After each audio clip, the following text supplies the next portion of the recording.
Sir নমস্কার, tiger news আপনাকে স্বাগত স্যার। আপনাকেও নমস্কার এবং সালাম। মুখ্যমন্ত্রী মমতা বন্দ্যোপাধ্যায় স্পষ্ট বলেছেন যে যদি ওনারা কলকাতা দখল করতে আসেন বা বাংলা দখল করতে আসে তাহলে কি আমরা বসে ললিপপ চুষবো। এই বক্তব্যের পর আপনিও আমলকির একটা বক্তব্য দিয়েছেন যে তারা যদি আমাদের এদিকে চোখ দেয় আমরা কি আমলকি চুষবো। এই বিষয়টা যদি আপনি একটু এলাবোরেট করেন বা একটু খুলে বলেন। যে আপনারা যদি এইটা চট্টগ্রাম যদি দখল করেন তাহলে আমরাও বলে রাখি যে আমাদের সেই 1757 সালে নবাবের যে এলাকা বাংলা, বিহার, উড়িষ্যা, আমরা সেটাও আমরা সেটার জন্য আমরা দাবি তুলি।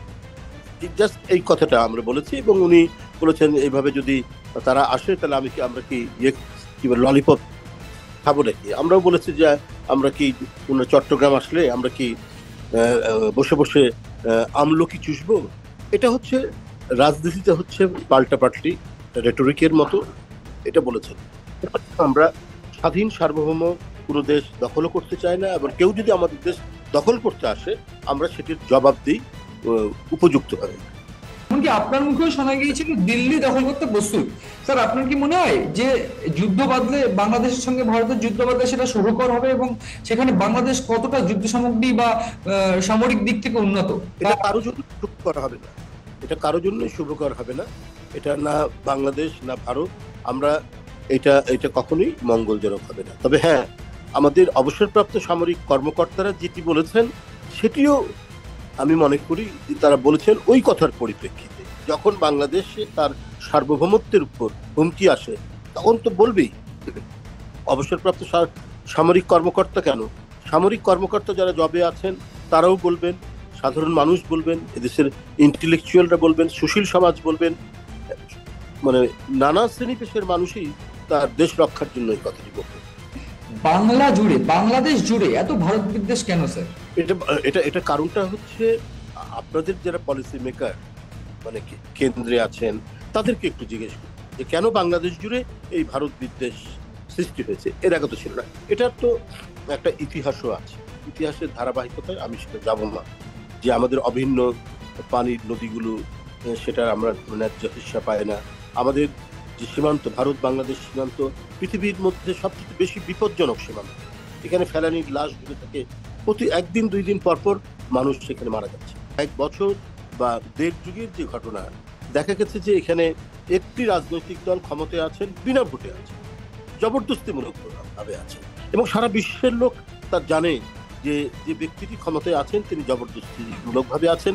তিনি দিনের ভোট রাত্রে করেন, এবং তিনি যে ভোটগুলো করেন আরেকটি নির্বাচনে দেখা গেছে যে মানুষ যায় না, সেখানে চতুষ্পদ প্রাণী ঘুরে বেড়ায়। এই ধরনের দৃষ্টান্ত নানাভাবে এবং আন্তর্জাতিক গণমাধ্যমগুলো দেখিয়েছে।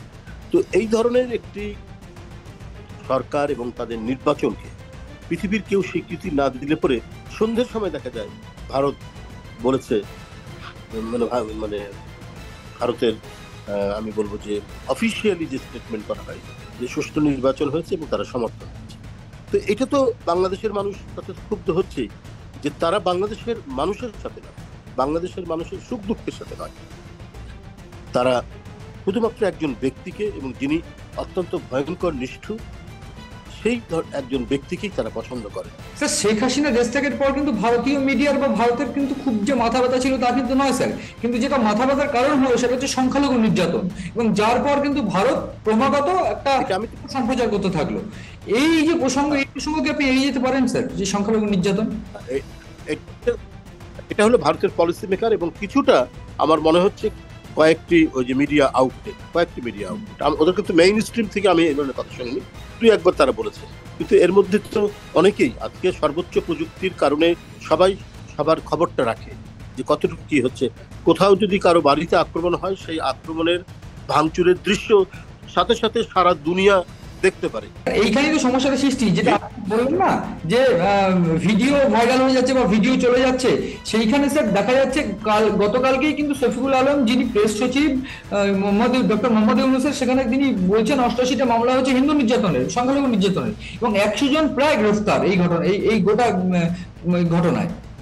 আচ্ছা, এটা তো উনি তদন্ত করতে বলেছেন, সংখ্যালঘু নির্যাতনে তারা কে কিভাবে ইয়ে হয়েছে এটা বলতে বলেছেন, মানে এটা দেখা এটা কি স্পেসিফিক ভাবে মানে কে ভিকটিম হয়েছেন তার নাম কিন্তু সেখানে আসে, সেটা কিন্তু বলেনি। কিন্তু অভিযোগগুলো, অর্থাৎ থানায় কোনো মামলা দেওয়া আছে, কোনো কিছু বিষয় আছে, সেটার উপরে ভিত্তি করে বলা হচ্ছে এতজন সংখ্যালঘু ওখানে হয়েছে, কি বলে ভিকটিম হয়েছে। তো সেটার উপরে বলেছেন ঠিক আছে আমরা দেখো, এটা তো অত্যন্ত দায়িত্বশীলতার পরিচয় দিয়েছেন। অভিযোগের উপর ভিত্তি করে তিনি তদন্ত করে জিনিসটা দেখতে বলছেন। প্রশ্নটা হচ্ছে স্যার, তাহলে কি বলছেন আপনি সংখ্যালঘু নির্যাতন হয়নি স্যার? কিন্তু আমি নাম নিয়ে বলতে পারি সুনামগঞ্জ, চট্টগ্রাম। বলি আপনাদের দেশে, এত বড় দেশের মধ্যে বিচ্ছিন্ন বিক্ষিপ্ত ভাবে কোথাও কোথাও তো হয়, কোথাও কোথাও বেশি মাত্র হয়। মাত্র ৩-৪ দিন আগে আসামের খ্রিস্টান সম্প্রদায়ের সমিতির নেতারা অভিযোগ করেছেন আমরা ধারাবাহিকভাবে নির্যাতিত। প্রসঙ্গটা হচ্ছে দেখুন, বাংলাদেশ কিন্তু এখনো অব্দি মুসলিম কান্ট্রি ঘোষণা হয়নি স্যার, কিন্তু মুসলিম কান্ট্রি না হয়েও যেখানে হিন্দু পার্সেন্টেজ আছে মাত্র 7.25, এই যে পার্সেন্টেজ, সেই পার্সেন্টেজ দিনের পর দিন কমছে স্যার। যেটা কয়েক বছর আগেও কিন্তু 9% ছিল, 8% ছিল, সেটা দিনের পর দিন। এই যে ক্রমাগত হিন্দু পার্সেন্টেজ কমা, সেইটা এটা কোনো সাম্প্রদায়িকতার বিষয় নয়। অনেকে যারা সচ্ছল হয় তারা গিয়ে কলকাতায় একটা বাসা বানায়, বাড়ি বানায়। আমি কলকাতায় যারা বাংলাদেশের লোক যারা বসবাস করেছেন তারা, প্লিজ আমি বলি, যারা বসবাস করছেন তারা বাংলাদেশে ব্যবসা বাণিজ্য করে টাকা পয়সা হয়েছে, তারপরে কলকাতায় গেছেন, তারপরে ছেলে মেয়েদেরকে যে ওখানে ভালো স্কুলে ভর্তি করেছেন। এটা বাংলাদেশের মানে এখানের কোনো ইন্টারনাল সংঘাতের কারণে যে এখান থেকে এক্সোডাস হয়েছে এটা ভাবার কোনো কারণ নাই। বাংলাদেশের বহু জায়গা থেকে কিন্তু ভারতকে শত্রু দেশ ঘোষণা করার আহ্বান দেওয়া হয়েছে। তো স্যার, ভারতের শত্রু দেশ যদি বাংলাদেশের শত্রু দেশ যদি ভারত হয়, তাহলে কি মিত্র দেশ পাকিস্তান? বাবু তো একচেটিয়া ভাবে বলে গেলে হবে না। কে বলেছে পলিসি লেভেল থেকে বা কোনো উচ্চ পর্যায়ের নেতৃবৃন্দের মধ্যে থেকে কে বলেছে? আমরা কোনোদিনই তো এ কথা বলেছি বলে আমরা জানি না। ভারতের যে অনেক বিষয়গুলো নিয়ে আমরা প্রশংসা করি, যে স্বাধীনতার পর থেকে তারা তাদের গণতন্ত্রের চর্চা অব্যাহত রেখেছে। আপনার কথা ধার করেই আমি বলছি যে যদি এরকমটাই হয় যে কোনো উচ্চ পর্যায়ের নেতৃত্ব যখন বললো না যে এই ভারতকে শত্রু দেশ ঘোষণা করতে হবে, ঠিক সেরকম ভাবে আমাদের দেশের কি কোনো উচ্চ পর্যায়ের নেতা বলেছে যে চট্টগ্রাম দখল করব? কিন্তু কিন্তু বাংলাদেশে যুদ্ধ জিগির হচ্ছে স্যার। আর শুধু আপনাদের দলের তরফ, আপনার এখান থেকে আপনার উচ্চ আর নিম্ন পর্যায়ে কি আপনার সেখানকার রাজনীতিবিদ, সেখানকার মিডিয়া অহরহ এটা প্রচার দিয়েছে। আপনারা সেসব মিডিয়ায় দেখুন। ভারতের কোনো দরকার আছে চট্টগ্রাম দখল করার স্যার? তারা বলেছেন, যে রাজনীতিবিদরা বলেছেন, তারা সেটা জানেন, তারা সেটা আপনাকে ছাড়া কিন্তু তারা যে কথা বলেছে এটা কিন্তু কন্ট্রাডিকশন কেউ দেয়নি, এবং এটা যে বলেছেন এটা অত্যন্ত সত্য কথা, এবং এটার মানে বাংলাদেশ ভারতের অনেকেই এই বিষয়টি জানে এবং গুরুত্বপূর্ণ নেতারাই। বাংলাদেশ কিন্তু বেশ কিছু জায়গা থেকে বাংলাদেশের পরপর হুমকি আসছে যে 7 সিস্টার দখল করা হবে, কোথাও আপনি বলছেন দিল্লি দখল করতে প্রস্তুত। স্যার, বাংলাদেশে এত যুদ্ধ জিগির কেন স্যার? না, আপনারা ওই যে বললাম, সবচেয়ে ইন্টারেস্টিং ব্যাপার হচ্ছে যে আপনারা যারা যেরকম প্রাইভেট মিডিয়া আউটলেট শুরু হয়েছে, এরা আসলে একটু ডিস্টর্টেড অপপ্রচারটা করছে। দিল্লি দখলের কথা কবে বলেছি? এটা যখন বলেছি, আমরা যখন শুনেছি যে চট্টগ্রাম দাবি করছেন, আমরা যখন বলেছি দাবি করবো আমরা বিহার, উড়িষ্যা। আমাদের কিছু অবসরপ্রাপ্ত সেনাবাহিনীর যারা আছেন, কর্মকর্তারা রয়েছেন, তারা বলেছেন আমরা কলকাতা দখল করে ফেলবো। এটা তো পলিটিক্যাল রেটরিক বলেই। আপনি যখন আমাকে বলবেন, তো আমারও তো বলার অধিকার আছে। আমাদেরও মানে আমার কথা বলছি, কেউ তো সবাই তো আর একটা পলিটিক্যাল সিস্টেমের মধ্যে থাকে না, ডিসিপ্লিনের মধ্যে থাকে। রাজশাহীতে গতকালও জয়পুরের বিছানার চাদর আপনি বয়কট করেছেন, এবং আপনার স্ত্রীর শাড়ি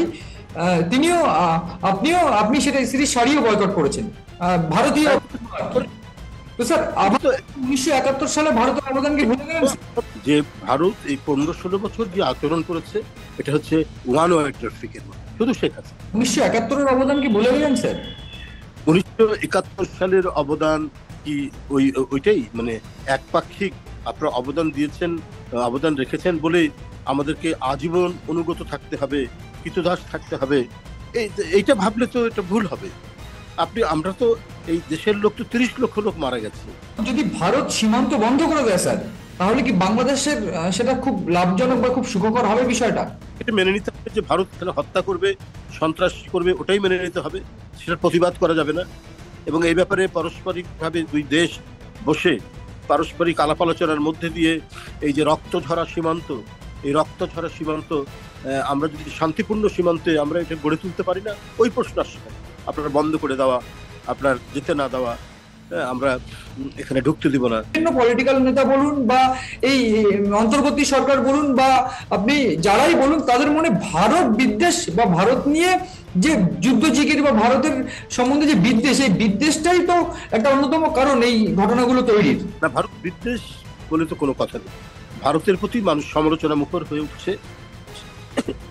এইটা কেন হচ্ছে সেটা তো ভারতের যারা নীতি নির্ধারক তাদেরকেই সেটা সমাধান করতে হবে, সেটা তাদের বুঝতে হবে কেন বাংলাদেশের মানুষ তাদের প্রতি বিরূপ হয়ে উঠছে, এটা তাদেরকেই ঠিক করতে হবে, সেটা আমাদের বিষয় না।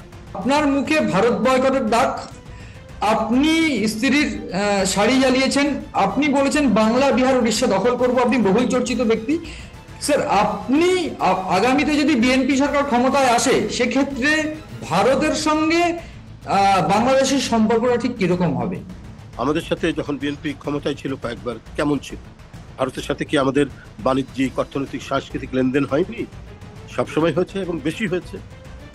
আমরা যদি শহীদ প্রেসিডেন্ট জিয়াউর রহমানের সময় থেকে শুরু করি, তার পরবর্তী পর্যায়ে বেগম খালেদা জিয়ার দুইবারের টার্ম অত্যন্ত ভালো ছিল, চমৎকার সম্পর্ক ছিল।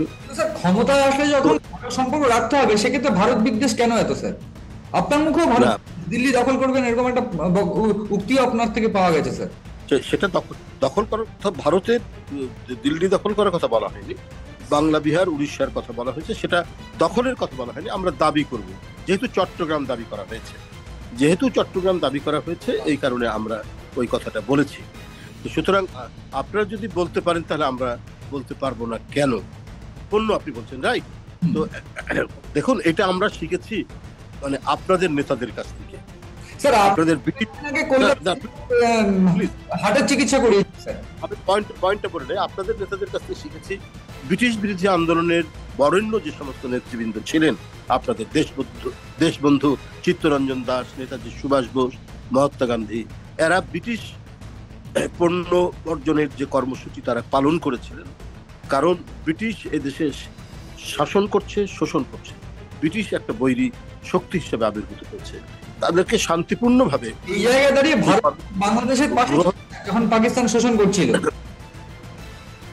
আমি সেইটা তারা করেছেন, ব্রিটিশ বিরোধী আন্দোলন করেছেন এবং ব্রিটিশ পণ্য বর্জন করেছে। আমরা যখন দেখছি যে বাংলাদেশের নির্বাচন শেখ হাসিনা একতরফা করছে, তখন ভারত তাকেই সমর্থন দিচ্ছে। বাংলাদেশের সীমান্তে যখন রক্তাক্ত, তারপরেও শেখ হাসিনা কোনো প্রতিবাদ করে না, ভারত এই কারণেই তাকে সমর্থন করছে। তখন এক ধরনের বিরূপ মনোভাব তো বাংলাদেশের মানুষের মধ্যে এটা হতেই পারে। সেই দিক থেকে আমরা করেছি। আরেকটা আমাদের ভয় হয়,